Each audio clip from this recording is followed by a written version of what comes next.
This program is brought to you by Fast Signs of Durango. More than fast, more than signs. Fast Signs. Some Durango employees are racking up literally thousands of dollars in parking fines because they want or need to park closer to work than the city's long-term parking lots allow. Amber Blake, Director of Transportation and Sustainability, informed the Durango City Council earlier this month that the parking department will launch a new hybrid parking program for Narrow Gauge Avenue.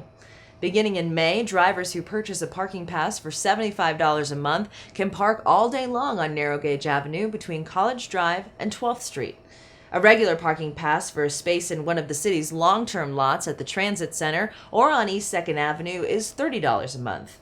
The meters will remain on Narrow Gauge Avenue to give shoppers and visitors a convenient short-term option for parking.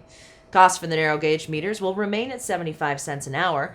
The 10-hour meters initially were installed on Narrow Gauge Avenue to encourage downtown employees to park away from Main. But the strategy hasn't worked very well. Narrow Gauge Avenue has a 40% vacancy rate in its parking slots, and employees still are parking on Main or overstaying their meters elsewhere. Blake reported that several employees who park along Main or Narrow Gauge Avenues have overdue fines totaling well over $1,000.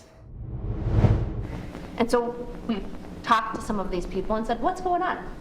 How can you have this outstanding balance? Why are you getting all these tickets?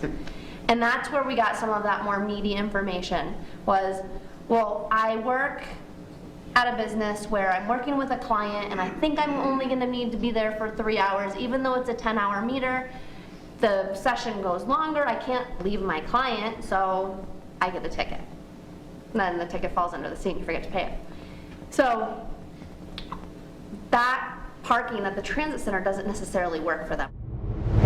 The pilot program to allow both permitted and metered parking along Narrow Gauge Avenue will be reevaluated in a year.